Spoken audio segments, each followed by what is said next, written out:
I know a lot of people are throwing that Wisconsin win out the window, but when you look at how good Wisconsin was playing going into that game and the weather circumstances, that was a really big win. And one thing that a couple staff members told me was, look at how Justin Fields played in the second half of that game. That was a game where they were going to be forced to have him run the ball, and they didn't want to do that. And he was able to throw in windy, rainy, cold weather environment, and he did well. They boat raced Wisconsin in the second half, and that's when I think a lot of people around the country started to think that Ohio State was the most complete team in the country. But it all changes this weekend. I mean, Penn State is arguably the best team they will face to this point. They have Michigan next week. But the thing about this Penn State game is this could be the first time that this team faces real adversity. They haven't had to play in the fourth quarter to win yet. And, Ryan Day brought that up at his press conference yesterday and said, yeah, we're going to have to put this game on Justin Fields' back. And he hasn't had to do that since his junior year of high school. His teams have been so good, and obviously he was hurt during his senior year of high school. So when he was asked about that, he said, oh yeah, I'm always ready for that. But it's easier to say that you are compared to playing it. So we'll see what happens Saturday, but these guys are locked and loaded. They are very cliche with everything, 1-0 mentality. They're not worried about Michigan right now, but they know what's in front of them. I think Ohio State is the most complete team in the country. I think that LSU right now has the most exciting offense because we haven't seen it at LSU. And that's not to take anything away from him. Joe Burrow is playing lights out. I mean, he's number one on everybody's Heisman list. He should be. Clyde Edwards-Helaire is running the ball out of his mind. And people didn't even think that he was going to be the starter this season for them. The offensive line, which was the biggest question mark coming into the season, is playing better than people on that staff expected. So I think if we had seen this from LSU before, we wouldn't be as giddy about it. But because they made such an overnight transformation, people are more excited about it. And that's why I think that you're hearing so much blowback about, well, how come LSU is a number one? Look at their resume. Yes, they have a great resume, but that defense has a lot of issues. And when you play Ole Miss, and I understand emotions, it's a rivalry game. I grew up in Oxford. I understand what that game means to Ole Miss players and Ole Miss fans. But you can't let a team that bad run on you all night long. And I think that that's something that other teams are looking at when they potentially face LSU this season. That's from Baton Rouge. Normally, LSU-Arkansas is a traditional rivalry. This year, tell us what it is, Greg. Good afternoon. Good to be with you, Paul. Well, I think everybody's kind of anxious to see how LSU looks defensively. You heard Ed Ashoff there a second ago talking about how they really struggled with quarterback run game last week against Ole Miss, and I think it's gotten everybody's attention and really has the number one team in the country on high alert, which is kind of unusual. We know the offense is great. We know they're going to manufacture plenty of points, but they could be facing against another mobile quarterback tomorrow, depending on who Arkansas goes with the quarterback. So they need to find some answers for the quarterback run game, or else down the road against maybe the likes of Clemson, against the likes of Ohio State, or even Georgia in the SEC championship game, they're certainly going to have to account for the run game and be a lot better than they were. Let's stay there for a second, Greg, because everyone thinks they know what's going on or what's going wrong with LSU's defense. We're so used to elite defenses. What's different this year? Well, I think it's a few things, Paul. I think they've had a couple guys that have been banged up. Grant Delpit hasn't been at 100% hardly at any point this season. Got a little banged up in camp and hasn't really been able to play at the All-American caliber level that we've come to expect from him. They do miss Devin White to a certain extent in the middle of the defense. And if you look at those two linebackers, they've played well and have had moments. But there's always a guy in position to make a play, Paul. But for whatever reason, they just haven't done it very consistently throughout the course of the season. Really, if you look at each individual part, the talent level is exceptionally good. The problem is that when those 11 parts come together, it hasn't necessarily lended itself to a lot of success on that side of the football. So I would expect their best performance defensively tomorrow, to be frank. I think they've worked on a lot of things over the last 5 days. They've really obviously gotten the players' attention with the performance last week. And let's give Ole Miss credit, too. Ole Miss did a lot of really interesting things with the quarterback run game last week. So they've definitely had some ups and downs. The problem is they haven't been able to put 60 minutes together, because if you look at them in 30-minute increments, there have been moments of greatness from this LSU defense. They just want to see a 60-minute performance, and I think there's a real possibility of that coming to fruition tomorrow. Let's spend just a second, maybe not any longer than that, on Arkansas. What do you sense from Arkansas? Not so much now, but in the future. I mean, they're in the middle of a coaching search. What do you hear? Yeah, and Paul, to be honest with you, I know Arkansas has not had the season that their fans would expect. It's not what Chad Morris expected. And if you look at their personnel, I actually think they're better than they were last year. The problem is when things have gone sideways, they haven't really had anybody that's been able to right the ship. They've been kind of changing quarterbacks. They've played 4 different guys over the course of the season, and you just can't do that, not in the SEC. And frankly, along the offensive line, they've had a lot of struggles. But if you look at their offensive skill, they have an excellent running back in Rakeem Boyd. They have really good young wide receivers, young personnel that are going to be great players in the years to come. And on the defensive side of the football, there's just not a lot of things to like right now. They don't tackle well. They don't leverage the football. They have some decent players at the second level, but for the most part, those players aren't good enough to overcompensate for some of the mistakes that get made elsewhere. So they have a lot of problems, and whoever's stepping into that job, whoever it may be, I think that they are going to be stepping into good offensive skill, but a lot of things to figure out on the defensive side. Greg McElroy with us. Greg, let's switch over to Alabama, and we all know what the conversation has been this week. But I want to ask you, not so much tomorrow, but next week, just your assessment, having been to practice many, many times, having done their games, your assessment of Mac Jones. I like Mac Jones, Paul. I think he's a good player. I think he's an accurate thrower. He moves around in the pocket well enough. He's not an explosive runner, but he can run if necessary. So I think there's a lot to like in his skill set. The problem is when being measured against one of the best guys in the country at that position, he's not Tua. I mean, that's the simplest way to put it. He can be an effective player, but the offense is going to probably shift just a little bit to what he's most comfortable with. And if you look at the game that he started against Arkansas, a lot of it was dink and dunk. Early in the game, get him moving, get him easy completions, get him comfortable. Whereas with Tua, first play of the game against LSU, they drop back and they throw a 20-yard ball across the middle of the field in tight coverage. I mean, that's just not really a likely way to keep defenses kind of guessing. So I think it might become a little bit more predictable. But also at the same time, if Mac Jones stays within the system and relies on the skill around him, he can have success. It's just I don't know if he has a chance at this point in his career to take this offense and not have it skip a beat, having missing one of the best quarterbacks we've seen in Alabama history. Greg, games across the board tomorrow. Samford for Auburn, Western Carolina here. I mean, you know the drill. You've been in these games. When you're a player in a game like this, I realize it's senior day. Often it's important to your family, but what are you trying to accomplish?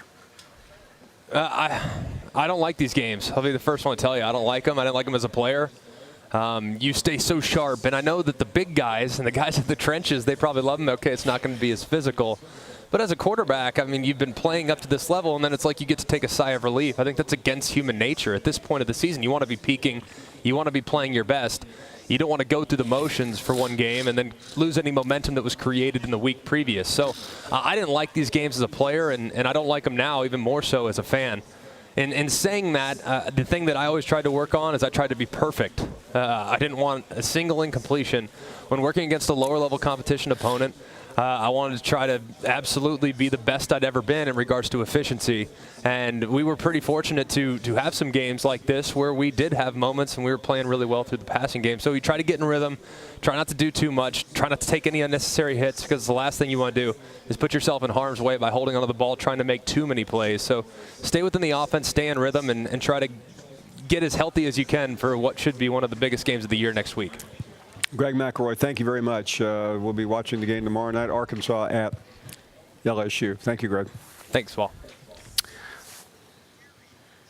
Carrie is up next in Georgia. Carrie, good afternoon to you. Yeah, hey there, Paul. How are you? We are doing great. Thank you, Carrie. Good. Well, I have a beef with you. You know, we spoke, I don't know, maybe a couple years ago. My husband, you know, all he does is watch your show, and it was ruining my marriage. And I come home today, and sure enough, he's sitting on the couch watching the Finebaum Show. Only what's worse is that behind you is my daughter, who should be in class. So now you're not only ruining my marriage, so but her education at the same time. Which one is your daughter? The blonde that one right there? You in the gray sweatshirt. That would be you. Anna, go to class. Go to class, your mom said. Do you have class? This takes priority over that today. She said this is more important, Mom. Oh, see, another one. I told you, Paul. You're luring my whole family into your web. I don't. Listen. I don't want to tell you what to do, but Mom, you need to join up. It's you're losing the battle of the house. I sure am. Well, thanks a lot, Paul. Anna, go to class. We'll see you later. Thank you very much, Anna. All right.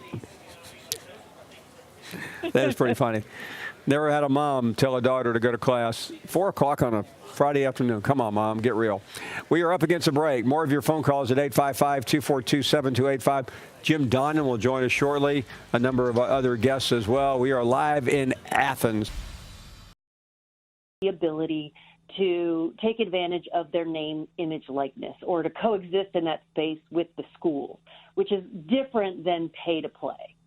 So I do believe that, the Board of Governors for the NCAA just gave the nod. This is the direction we're going. There's a subcommittee out there of people smarter than me working on how we do this. I do feel strongly that we do need to kind of, create the boundaries from an NCAA. I think having millions of different types of state legislation could be detrimental and not the way to go. The process that we have laid out in the NCAA is one that I think is probably the best path forward. There's a subcommittee representative of our membership working on it. They've come up with 6 principles on how they're going to take this through. They just started with getting the approval of the NCAA board to continue their work. And, they're really trying to do it within a framework. And I don't have them right in front of me, but it sounds something like, ensuring that we protect the integrity of the recruiting process, ensuring that we keep the amateurism model intact, and that's differentiation between pay to play, ensuring that we're doing right by the student athletes in this, and also trying to balance the needs of the schools to, have their sponsorships and ability to, fund the other sports and programs that they traditionally have hosted. And I think there's a future where we need to strike a balance between allowing student athletes to, take advantage of their name, image, likeness, protecting the school's interests and sponsors to a large degree, as well as enforcing and regulating that recruiting area, because that's where we differ from the Olympic model and the pro model is this recruiting piece. And I have concerns around it. It's been the one that's been kicked around as the biggest example of, the car dealership that's going to sponsor the entire second string, fill in the blank offensive line, whatever. And it becomes pay to play. So, there is a real concern that we need to regulate that and be cognizant of that as we go down this path. Welcome back to the Paul Finebaum Show, presented by Johnsonville. Welcome back. We are live here in Athens. What a day. Really kind of a nice day. Tomorrow is expected. They expect a lot of rain, so I don't know if that affects your viewing plans or your thoughts on how this game is going to go. Jim Donnan joining us a little bit later on. Jordan Rogers, Vince Thompson. Quite a few guests, including Kirby, about an hour away from Kirby Smart. Let's take more of your calls right now at 855-242-7285. Patrick is in Charlotte. Hello, Patrick. Hey, sir. How you doing? We're doing great. Thanks a lot. Good. I appreciate you taking my call. I watch the show all the time. I won't take up too much time. I want to defend Clemson a little bit. It's not our fault that Texas A&M is just a little above average. It's not our fault that Florida State, Louisville, and NC State are down. This guy from Oklahoma, their schedule in the Swiss team, they're out of conference. They played with Houston and UCLA. The past 8 years, I know. Yeah, Patrick. I don't know. Maybe there's just something in the satellites today. We are having a difficult time hearing you, so we'll see if we can get you back on a better phone. Austin is up next. Good afternoon, Austin. How you doing, Paul? Okay, thank you. Yeah, I just wanted to ask you a question. Do you think Joe Moorhead at Mississippi State deserves another year? Can't answer that yet, and I tell you why. I would really like to see the end of the season, and let me throw one back at you. Are you a Mississippi State fan? No, I'm an Alabama fan, but I have a lot of friends who are Mississippi State fans, and they wanted me to ask this question. Okay. Yeah, I mean, I'm trying to understand really how important next week's game is, the Egg Bowl, a week from last night. I think if he wins the Egg Bowl, he can probably skate for another year. But I think if he loses, the animus toward him from fans is going to be pretty high. Now, listen, I don't think John Cohen, the AD, wants to make a change after 2 years, primarily because this was his hire. And, it's always difficult to unload someone that was your guy. Is 2 years enough time? I think 2 years is enough to get a pretty good snapshot of what you think of Joe Moorhead. And right now, I wouldn't give him a high grade. I agree. If they lose the Egg Bowl, I don't think he should be there anymore. That wouldn't be good. Well, I think the problem is when you lose a game like that, and there's no – I mean, it's going to be a toss-up game. You have a difficult time going into the offseason, especially the recruiting season, with any momentum. Austin, thanks for the question. Appreciate it. Andy is up next in Ohio. Paul, I know this is your favorite SEC week of the year. Yeah, does it feel like you're broadcasting from purgatory? It is a big week, Andy. How have you been? Oh, doing well. A little alarmed by the general overconfidence in the Buckeye faithful up here right now. I think this weekend's a little scarier, but I didn't call in to talk about the Buckeyes. I called in because I wonder, Paul, do you think this is the year that the SEC taking a week off in November, that this is finally going to bite them? Well, I don't think this week is going to bite them. I mean, I think the damage is already done, and most of the damage is centered around Alabama. Well, I mean, but there could have been something decent on the schedule this week. Instead, there's... Well, Andy, I don't know how to tell you this, but if you look at the national landscape tomorrow, the second best game of the day is right here where we are. You have two ranked teams, and you don't have that anyplace else other than where you are. A&M's ranked right now? Yes, they are. They're ranked number 24. All right, number 24. Although I think the people are just cowards for not putting Indiana now in there. By the way, they may be, I don't know, I saw that in USA Today. They may not be ranked. Well, I'll have to double check and see if they're ranked in the playoff poll. But they are ranked in some poll. Oh, they're probably they're not ranked in the college football. They're ranked in the USA Today poll. That's their only ranking. All right, go. I mean, heck, I'm talking to an SEC guy. We know it doesn't matter where the ranking or where the award of the college football championship comes from. We claim it the SEC, right? Of course. But no, Paul. Condolences to Tua, and I've heard all the calls, and obviously he's a wonderful human being. It's a horrible thing to happen to him, but I don't understand the Alabama fans. They're already talking about how they deserve to be in the playoff, and they're trying to angle their way in. Well, listen, Andy, I mean, these are fans. If they can't beat Auburn, it's a moot point. It doesn't make a bit of difference. It doesn't matter if they do beat Auburn. You will listen. I know that's the national narrative, but I've seen people break down the actual data, and it will be a different if they beat Auburn. I don't think they're going to get in, but they don't need as much help as you think they do.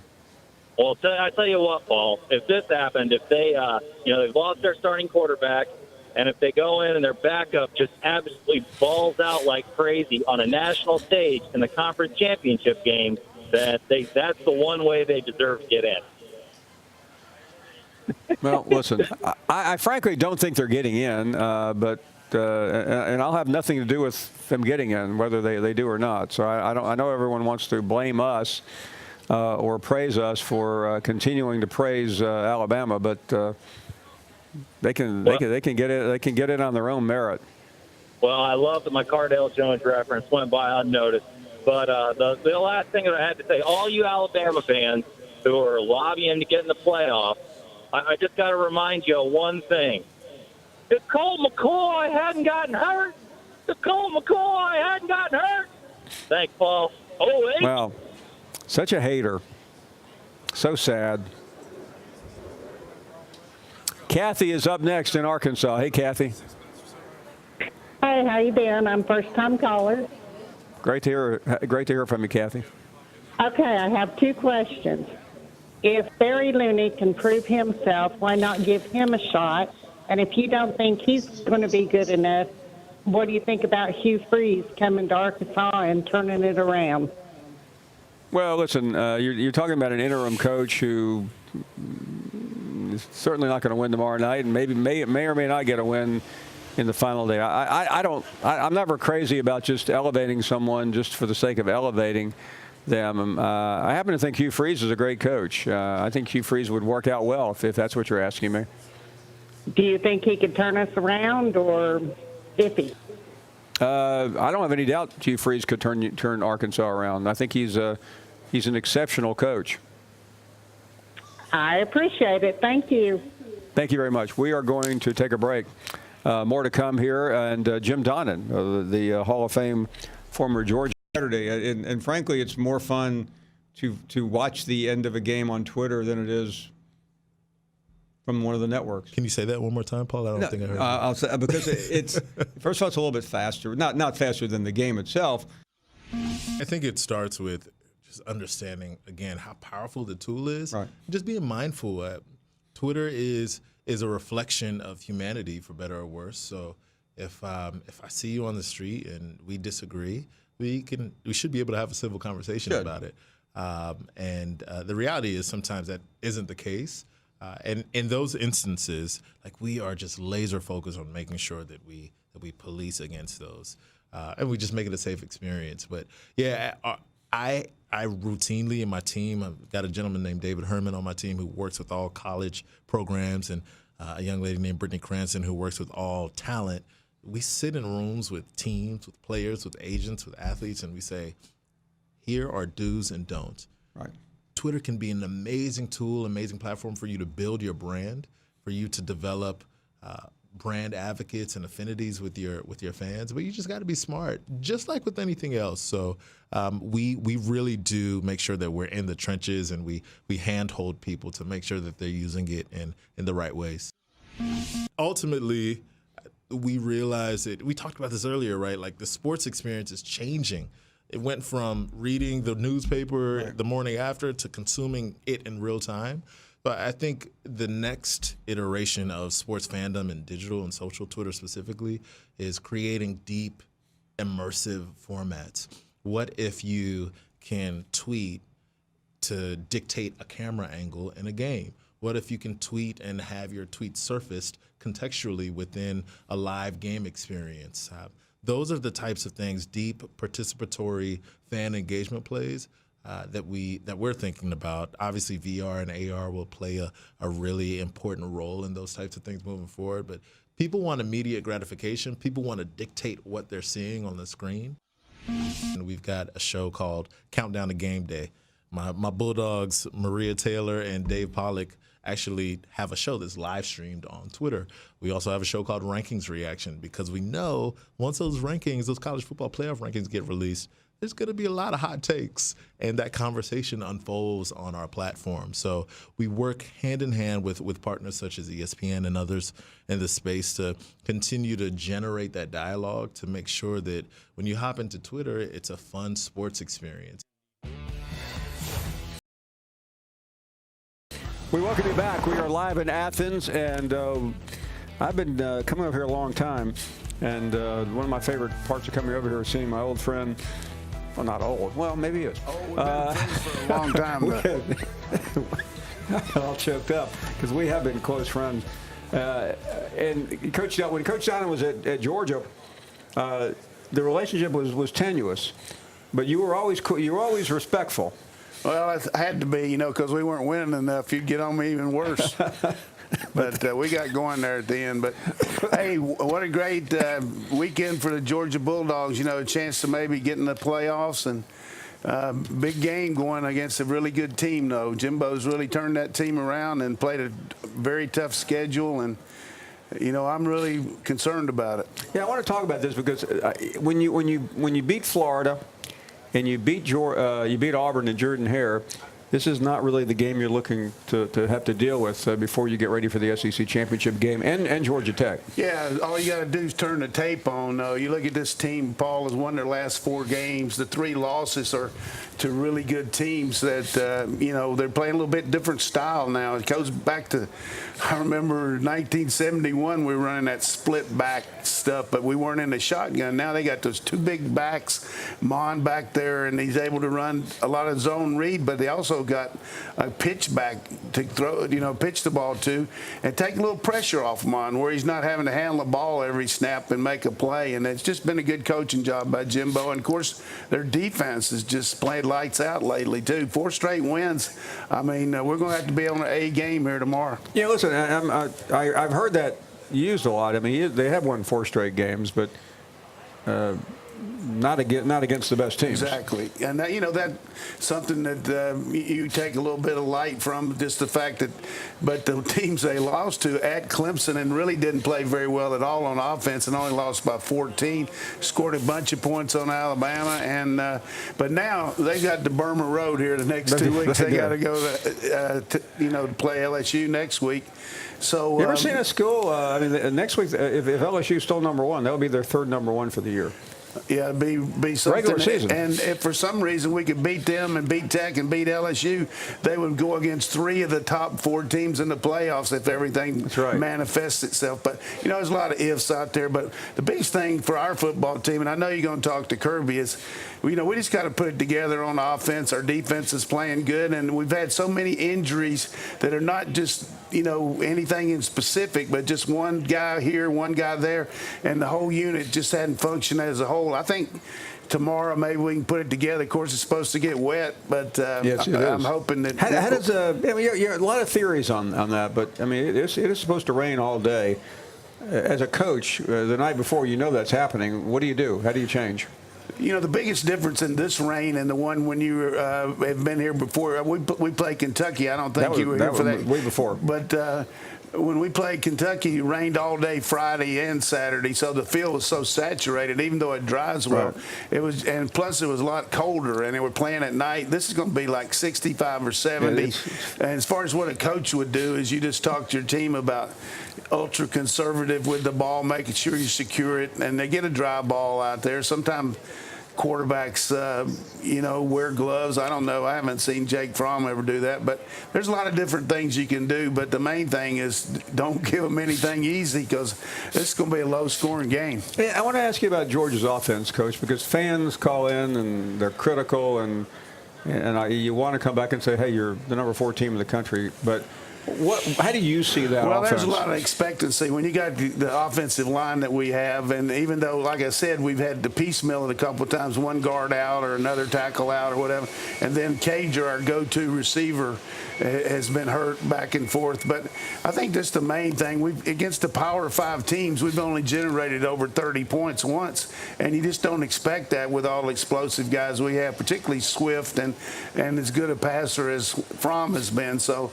but we've played around our defense and won the games. We've beaten 3 top 25 teams, really top 15. Auburn's in the top 15, and Notre Dame's right up there. And if we get against A&M, that'll be better than anybody in the country as far as big wins. So we got to win ugly sometime, and it just hasn't been as pretty as everybody would like. But maybe tomorrow we'll put it all together. Let me bounce around a little bit. And since last Saturday, the biggest story in sports has been Tua.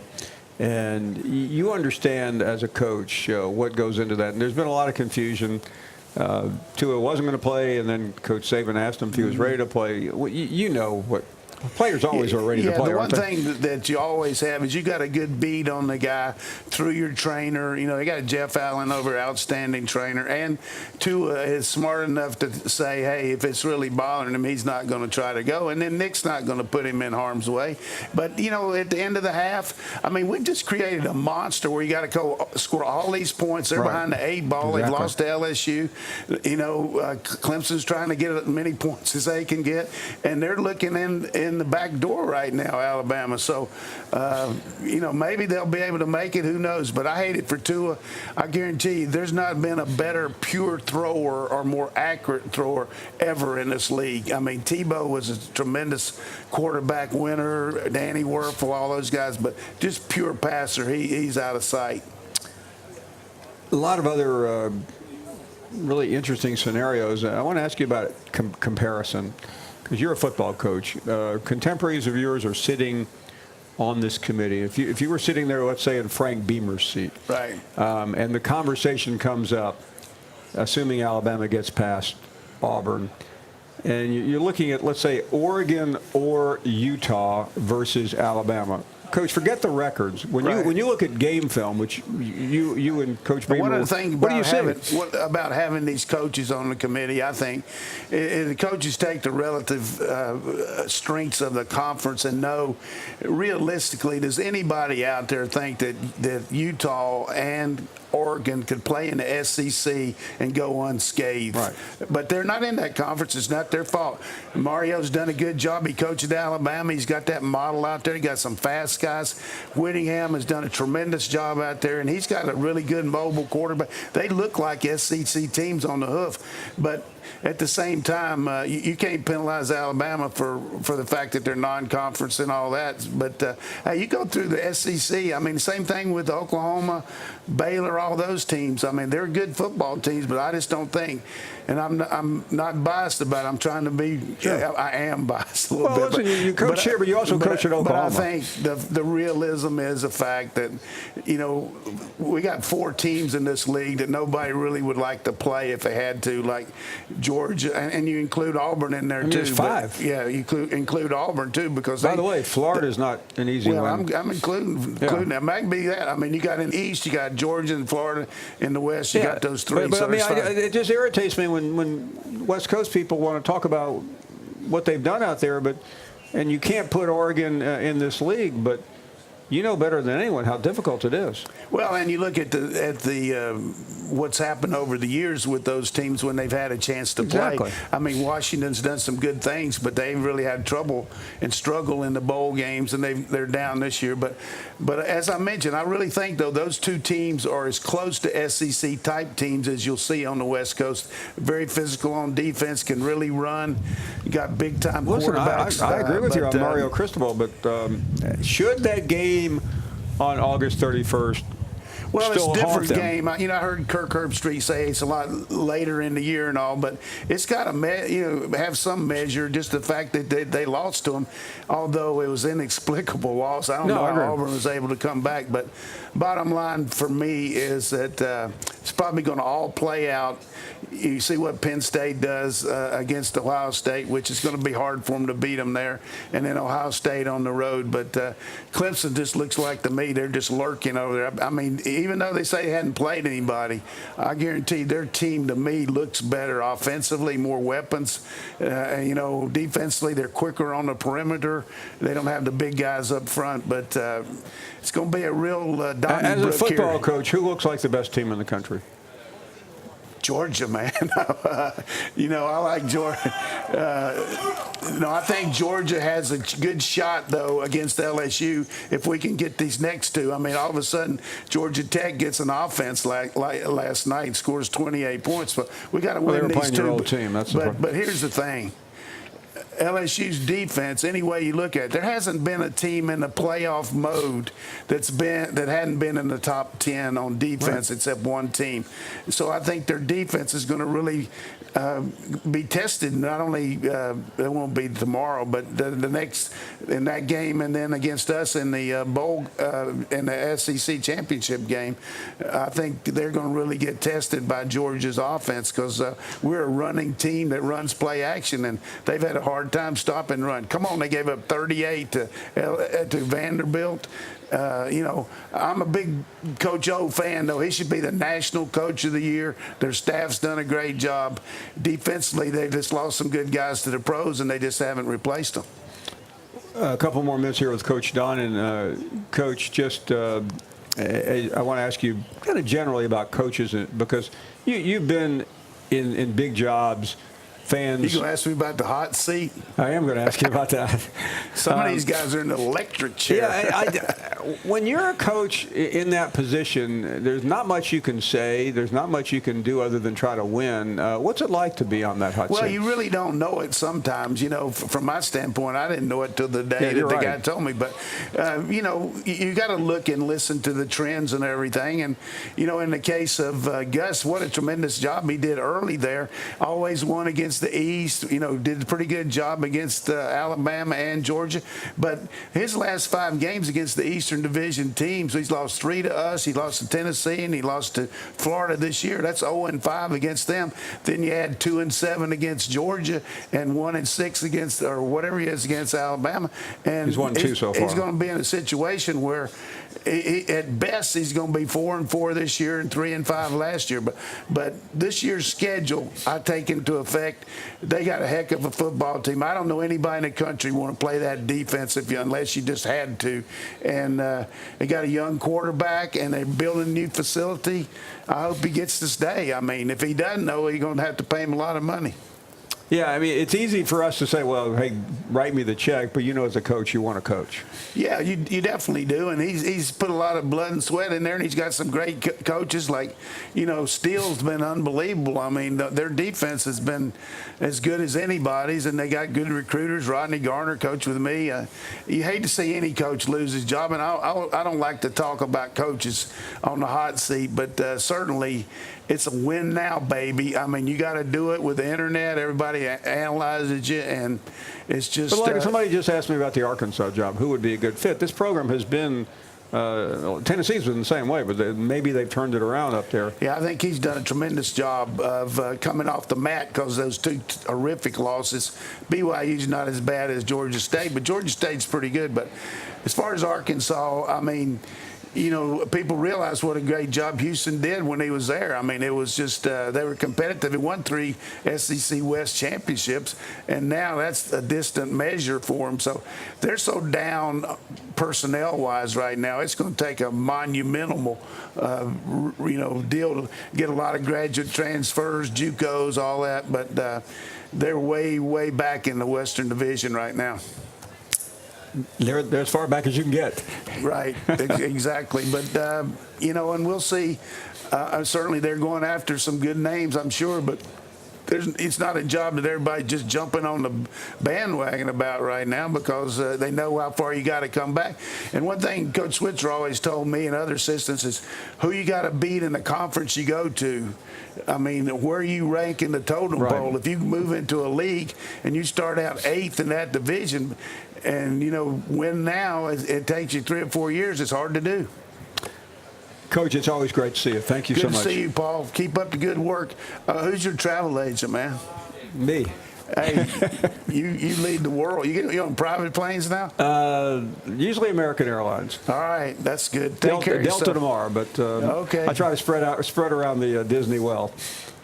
Thanks, Coach. Always great to have you on. Vince Thompson will join us in a couple of minutes.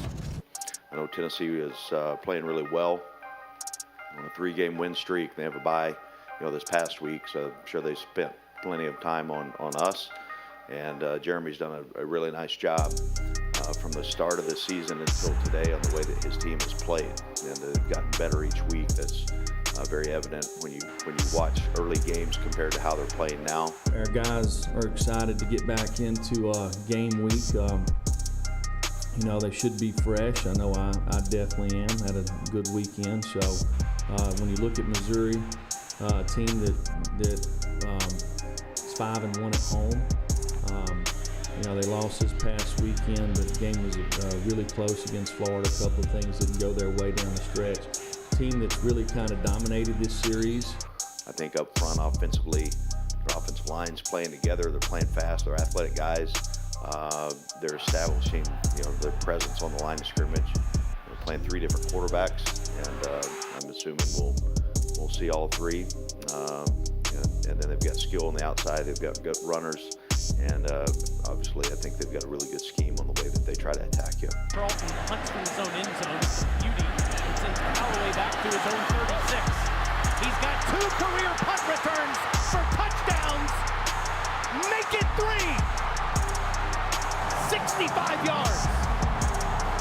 one of the best punt return men. If you give him a shot at it, Callaway can hurt you.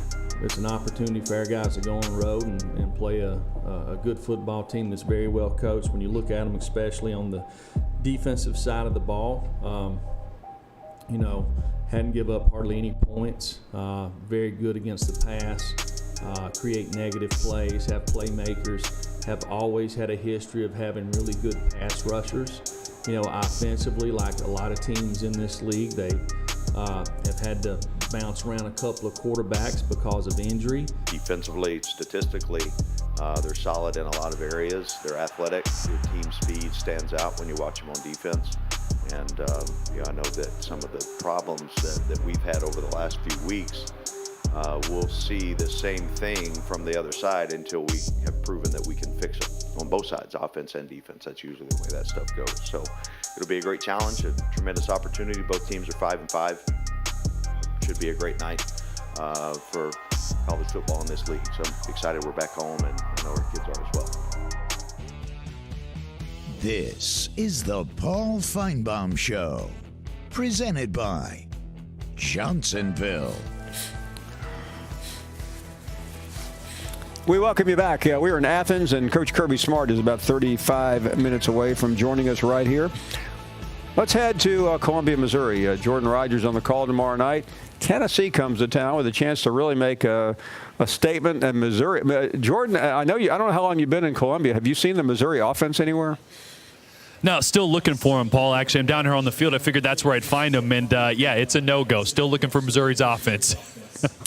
What is going on out there?